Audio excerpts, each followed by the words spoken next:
Hello students, fourth class अपना chapter complete हो चुका था। अब अपने करेंगे चैप्टर के प्रश्न उत्तर। फर्स्ट प्रश्न है, गांव की गलियां और गलियारों की क्या विशेषता है। गांव की गलियां कैसी बताई गई है चैप्टर में। गांव की गलियां कम चौड़ी टेढ़ी मेढ़ी बताई है।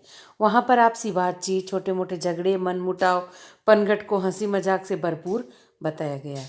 गलियों और गलियारों की विशेषताएं क्या बताई है।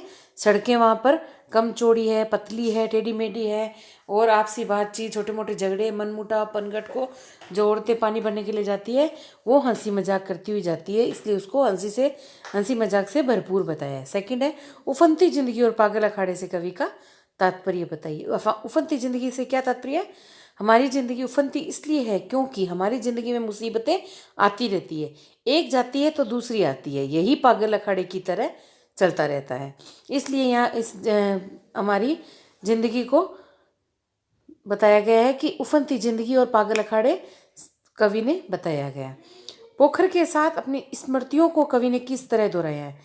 पोखर के साथ, पोखर मतलब क्या होता है, तालाब। तालाब के अंदर भरी दोपहर में डुबकी लगाना, कागजों की किश्तियां बनाकर घंटों तक चलाना। यहाँ आएगा घंटों तक चलाना। स्टूडेंट्स, यहाँ ऊपर गह के ऊपर डॉट लगाना है। घंटों तक चलाना आज भी कवि को अच्छी तरह से याद है। किश्तियाँ मतलब क्या होता है, नाव। कागज की जो नाव बनाते हैं ना, वैसी नाव बना के घंटों तक तालाब में चलाना आज भी कवि को अच्छी तरह से याद है। गांव की किन किन चीज़ों को किस रूप में कवि याद करता है। गांव में घरों को तो सुघर बताया है। सरल सीधे लोग, सभी चाचा और ताऊ और बूढ़ा नीम जड़ों को खाट बताया है। जो बूढ़े नीम की जो जड़ें हैं उसकी खाट बिछी हुई है, मतलब पूरे गांव के अंदर। स्टूडेंट्स, ये हो गए आपके प्रश्न उत्तर। इसकी सेकंड एक्टिविटी है आपके सही उत्तर पर राइट का निशान लगाना है। सभी है हमारे क्या, बड़े, चाचा और ताऊ और दोनों।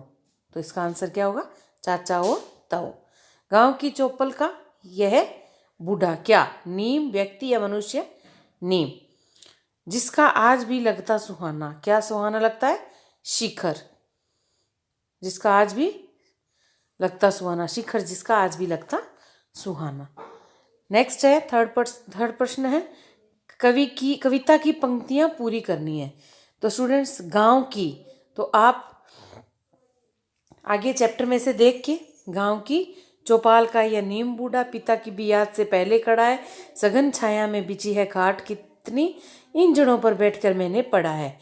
सेकंड है, उधर वृक्षों से घिरा पोखर सुहाना, भर दोपहरी ने जहाँ डुबकी लगाना, आज भी अच्छी तरह याद वे दिन, कागजों की किश्तियों को घंटों तक चलाना। नेक्स्ट प्रश्न है, सही मिलान कीजिए। तो हमारा का क्या होगा, प्यारा, खड़ा, पढ़ा, बखेड़े, अखाड़े, लगाना, चलाना, सुहाना, पुराना। तो आपको ये सही मिलान करना है। तो ये हो गया आपके 4 क्वेश्चन कंप्लीट। अब है इसके कठिन शब्दों के अर्थ। सुघर, सुंदर घर, सघन, घनी, संकरे, कमचोड़े, चर्चे, एक दूसरे के संबंध में होने वाली बातचीत, हास्य, हंसी, पोखर, तालाब, शिखर, चोटी, पनघट, जिस जगह स्त्रियां पानी के घड़े भरती है। तो स्टूडेंट्स, आपका ये चैप्टर कंप्लीट हो गया है। आपको मैंने जितने क्वेश्चन करवाए हैं वो इतने आपको नोटबुक के अंदर करने हैं और लर्न करना है। ओके स्टूडेंट्स, आपका ये चैप्टर पूरा हो गया है।